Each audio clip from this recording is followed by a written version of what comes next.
नमस्ते। आज की कक्षा में आपका स्वागत है। तो आज हम एक बहुत ही ज़रूरी टॉपिक पर बात करने वाले हैं, इंडियन रेलवे की लीव पॉलिसीज़। ये एक ऐसा विषय है जो हर कर्मचारी के लिए जानना बेहद ज़रूरी है। देखिए, ये नियम सिर्फ छुट्टियों की गिनती के बारे में नहीं है, बल्कि ये एक कर्मचारी की प्रोफेशनल लाइफ और पर्सनल लाइफ के बीच एक सही बैलेंस बनाने का एक बहुत ज़रूरी ज़रिया है। तो चलिए, इस विषय को अच्छे से समझते हैं। तो देखते हैं कि आज हम क्या-क्या कवर करने वाले हैं।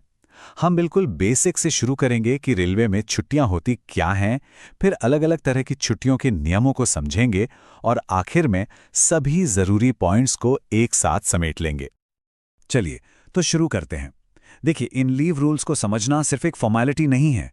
ये अपने करियर को प्लान करने और एक अच्छी वर्क लाइफ बैलेंस बनाए रखने के लिए एक बुनियादी ज़रूरत है। जब किसी को अपने अधिकारों के बारे में साफ-साफ पता होता है, तो वो बेहतर फैसले ले पाता है। देखिए, किसी भी रेलवे कर्मचारी के लीव अकाउंट में दो सबसे बेसिक और ज़रूरी छुट्टियां होती हैं।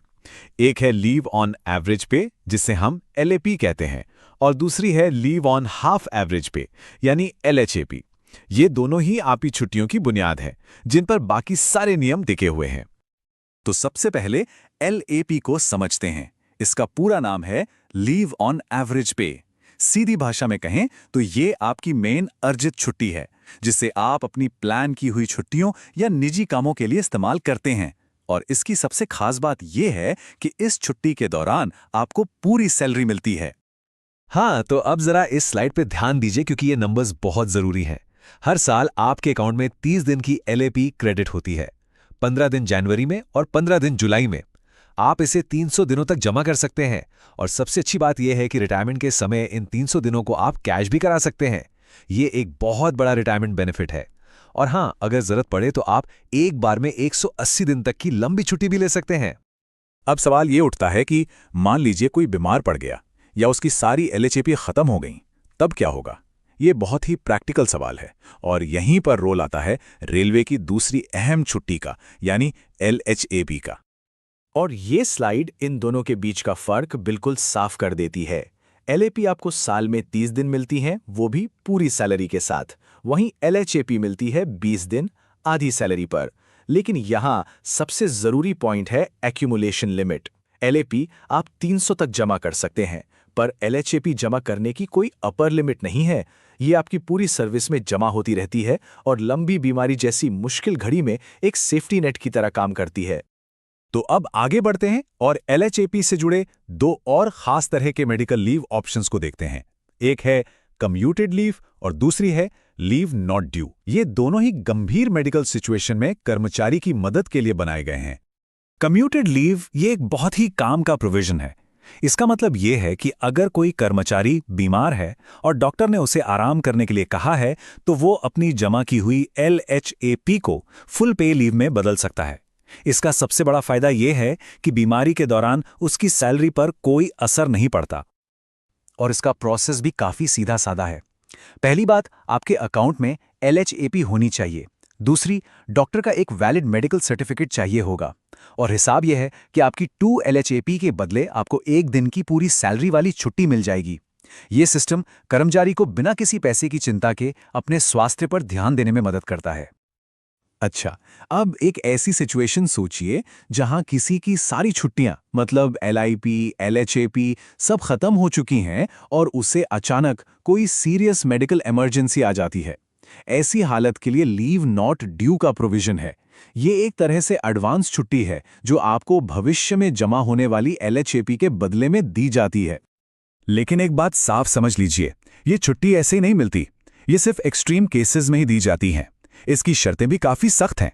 आपकी सारी छुट्टियां 0 होनी चाहिए, मेडिकल सर्टिफिकेट जरूरी है और ऑफिसर को यह भरोसा होना चाहिए कि कर्मचारी ठीक होकर वापस नौकरी पर लौटेगा। और पूरी सर्विस में ये छुट्टी ज्यादा से ज्यादा 360 दिन के लिए ही मिल सकती है, वो भी आधी सैलरी पर। चलिए, मेडिकल लीव से हटकर अब कुछ और स्पेशल सिचुएशंस के लिए जो छुट्टियां हैं उन पर बात करते हैं, जैसे कि पढ़ाई लिखाई के लिए या किसी और जरूरी काम के लिए। स्टडी लीव, इसको ऐसे समझिए कि ये रेलवे का अपने ही कर्मचारियों पर एक तरह का इन्वेस्टमेंट है। अगर कोई कर्मचारी कोई ऐसा कोर्स करना चाहता है जिससे उसकी स्किल्स बढ़ें और जो आगे चल के रेलवे के काम भी आए, तो उसे ये छुट्टी दी जा सकती है। हाँ, इसके लिए कम से कम 5 साल की सर्विस जरूरी है। लेकिन इसका सबसे बड़ा फायदा पता है क्या है? ये छुट्टी आपके LAP या LHAP बैलेंस से नहीं कटती। ये एक एक्स्ट्रा बेनिफिट है। और तो और, इस दौरान आपको पूरी सैलरी और DA भी मिलता है, जो इसे प्रोफेशनल ग्रोथ के लिए एक बहुत बड़ा मौका बनाता है। और फिर आती है एक्स्ट्रा ऑर्डिनरी लीव या EOL। जैसा कि नाम से ही पता चल रहा है, ये बिना सैलरी वाली छुट्टी है जो बहुत ही असाधारण परिस्थितियों में मिलती है। या तो जब आपके पास कोई और छुट्टी बची ना हो, या आप खुद बिना सैलरी के छुट्टी लेना चाहें। परमानेंट कर्मचारी कुछ खास मामलों में 5 साल तक की EOL ले सकते हैं। अब हम एक बहुत ही जरूरी और मैं कहूंगा प्रोग्रेसिव हिस्से पर आते हैं। ये है महिला कर्मचारियों के लिए मैटरनिटी और उससे जुड़ी छुट्टियों के नियम, जो परिवार और स्वास्थ्य को सबसे ऊपर रखते हैं। तो देखिए, इंडियन रेलवे अपनी महिला कर्मचारियों को पूरे 180 दिन की पेड मैटरनिटी लीव देता है। और ये सिर्फ बच्चे के जन्म पर ही नहीं, बल्कि अडॉप्शन और सरोगेसी के मामलों में भी लागू होती है, जो इसे एक बहुत ही अच्छी और इंक्लूसिव पॉलिसी बनाती है। ये एक नया और बहुत ही सेंसिटिव प्रोविजन है। अगर किसी दुर्भाग्यपूर्ण केस में स्टिल बर्थ होता है या जन्म के 28 दिनों के अंदर बच्चे की मृत्यु हो जाती है, तो उस मुश्किल घड़ी में महिला कर्मचारी को शारीरिक और मानसिक रूप से संभलने के लिए 60 दिन की एक स्पेशल मैटरनिटी लीव दी जाती है।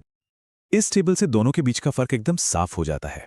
180 दिन की नॉर्मल मैटरनिटी लीव है परिवार को बढ़ाने के लिए, खुशी के मौके के लिए, और 60 दिन की स्पेशल मैटरनिटी लीव उस मुश्किल वक्त में एक सपोर्ट सिस्टम की तरह है। एक बहुत ही मानवीय कदम है। तो आज हमने लीव के लगभग सभी जरूरी पहलुओं को समझ लिया है।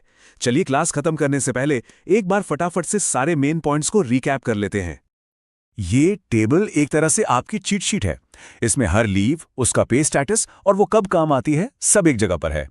LAP आपकी प्लान की हुई छुट्टियों के लिए है, LHAP और उससे जुड़े नियम मेडिकल जरूरतों के लिए हैं, और बाकी सब स्पेशल सिचुएशंस के लिए हैं। और आखिर में एक सवाल पर सोचते हुए आज की क्लास खत्म करते हैं। ये जो इतनी डिटेल में बनाई गई लीव पॉलिसीज हैं, जो सिर्फ छुट्टी नहीं देती, बल्कि बीमारी में, पढ़ाई में और परिवार की जिम्मेदारियों में भी एक कर्मचारी का साथ देती हैं, क्या ये नहीं दिखाती कि कोई संस्था अपने लोगों को सिर्फ एक एम्प्लॉय नहीं, बल्कि एक इंसान, एक वैल्यूएबल एसेट समझती है? इस पर जरूर सोचिए।